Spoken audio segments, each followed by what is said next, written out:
En allant à la découverte du Hogar, une étrange sensation envahit le visiteur.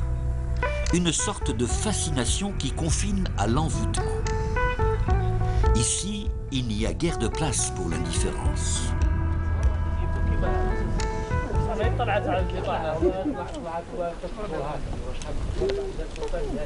Nombreux sont les archéologues, anthropologues et préhistoriens qui ont depuis longtemps parcouru ces contrées, d'apparence inhospitalière, mais ô combien attachantes.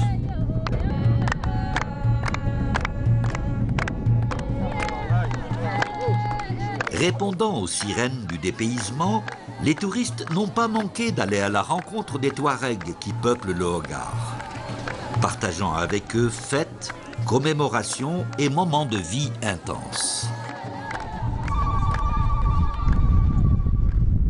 Situé au cœur du plus grand désert du monde, le massif du Hogar se trouve à l'extrême sud de l'Algérie dans la wilaya de Tamanrasset. Il fait partie de l'Agar, classé parc national en 1987. Le parc s'étend sur une superficie de 450 000 km². Il abrite un patrimoine culturel et naturel des plus riches. Ces sites archéologiques datent de 600 000 à 1 million d'années. C'est un véritable musée à ciel ouvert.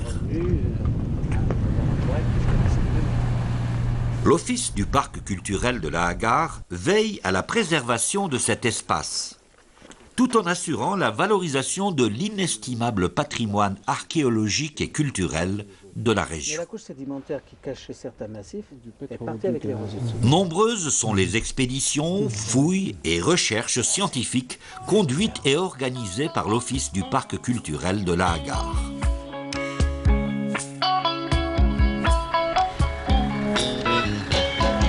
En ce jour du mois de mars 2015, on procède aux derniers préparatifs et aux ultimes vérifications avant le départ pour une expédition archéologique conduite par le chercheur Farid Irilharis. Il s'agit de mener une campagne de fouilles sur un site de peinture rupestre dans le Tassili de Limidir. Rien n'est laissé au hasard pour assurer le bon déroulement de l'expédition. À la sortie de Tamanrasset, la Nationale 1 déroule son asphalte fraîchement goudronné. Nous la prenons en direction d'Insana. Moulay, notre chauffeur, donne quelques indications sur les différentes étapes du voyage. 250 km de route goudronnée de Tamanrasset à la Zaouïa de Moulay Lahsen. Puis 60 autres kilomètres de piste jusqu'au lieu dit Assilal. Et à partir de là, plus de voitures 4x4. Seuls vos pieds pourront vous transporter jusqu'à Limidir. Il faudra faire preuve de courage, recommande Moulay.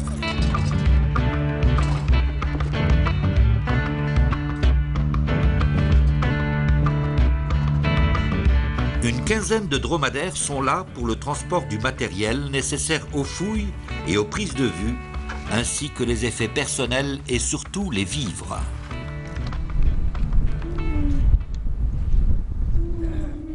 Les chameliers sont d'une efficacité remarquable. Leurs gestes sont mesurés. Ils répartissent judicieusement les charges sur le dos des animaux.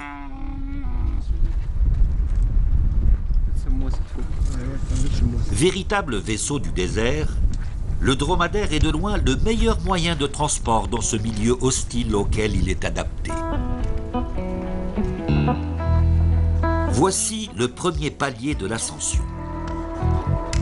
La progression se fait au rythme des dromadaires.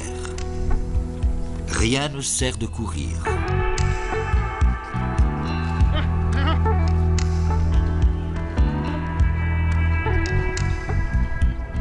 Pour gravir ce massif montagneux, nous suivons une piste caillouteuse au milieu de roches volcaniques que la nature ne cesse de façonner. Malgré la fatigue qui commence à se faire sentir, les discussions avec les chercheurs vont bon train. Nous avons droit à une véritable initiation à l'univers du Tassili. En Tamahak, la langue berbère parlée par les Touaregs du Sahara central, le mot Tassili s'emploie au féminin. Tassili veut dire massif montagneux, couronné de grands plateaux rocheux et dépourvu de pics dominants au sommet.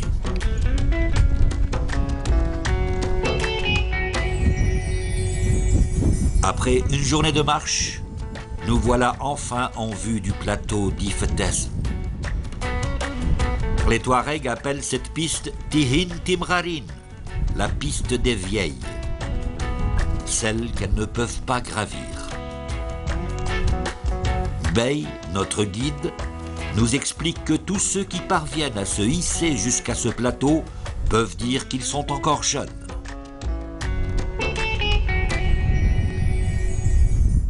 Nous voilà enfin à Ifetesen, à proximité de l'abri de Bilel dit Itaqam Bilel. L'équipe installe le campement.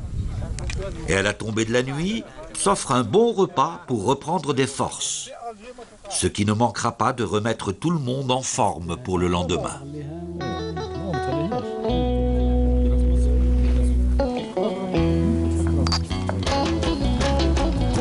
Le jour se lève doucement sur Ifetesen.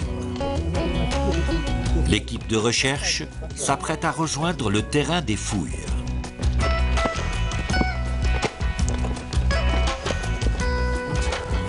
C'est un abri. Cet abri a été découvert en 2007 lors d'une mission de l'OPNA, l'Office du Parc national d'Agar, lors d'une mission de prospection. Et... Là, au pied de l'abri Intern Bilel, c'est la première fois que nous sommes en présence de peintures datant de plus de 5000 ans avant notre ère. Ce sont des témoignages et des traces de vie bien antérieures à l'avènement de l'écriture que nous avons la chance de contempler aujourd'hui. Ils portent le témoignage du passé légué par nos prédécesseurs.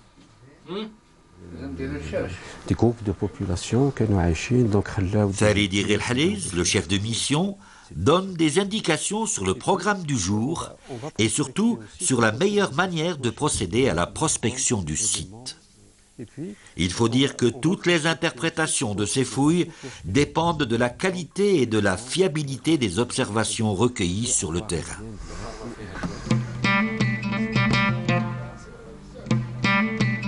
Dans l'abri sous roche Itaqam Bilel, la fresque est peinte sur une longueur d'une dizaine de mètres.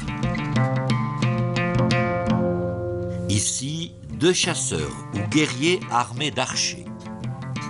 Là, un bovidé attaqué par un félin, sans doute un lion.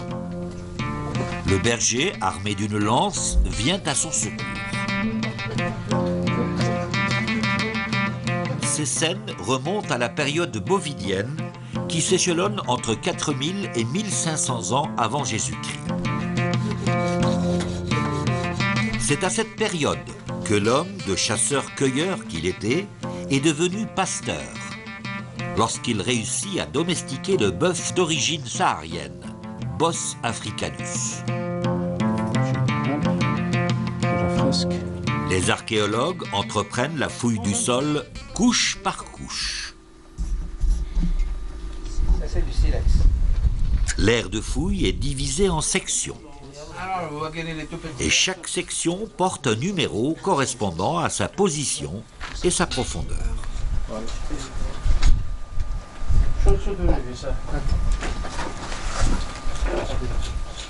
L'objectif est de mettre au jour tout objet ou trace de vie correspondant à la période où la fresque a été réalisée. Les objets, une fois nettoyés, identifiés, référenciés et classés, sont prêts à être analysés en laboratoire. Ils iront enrichir les connaissances acquises grâce aux fouilles qui permettent chaque fois de mieux connaître l'histoire de nos prédécesseurs.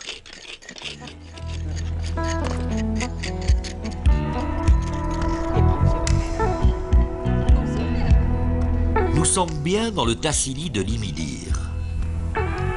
Mais le paysage n'est pas que minéral. Au détour d'une piste rocailleuse apparaît parfois une guelta remplie d'eau, insoupçonnable en plein milieu du désert. Cette guelta a pour nom Imaten. Il en existe quelques-unes que les nomades connaissent bien pour y faire régulièrement une halte afin de s'approvisionner en eau et abreuver leurs bêtes. La présence de cette eau précieuse contribue à créer localement un microclimat. ايوه هذا الصدر واش تقولها بالترقيه جنة تلولوت تلولو تاس جنة وين اسم النت داتا معق ايوه تلولوت وهذه سبحان الله نلقاوها لا في البلاصه اللي فيهم الحجر هكذا ما تنبت فينا في التراب كاع والو ايه ما تنبت الا في الحجر الشقوق هذا تاع الحجر كيما هكا هي الله اكبر. Cette humidité relative favorise l'éclosion de toute une faune et flore que le botaniste accompagnant la mission archéologique se fait un plaisir d'étudier.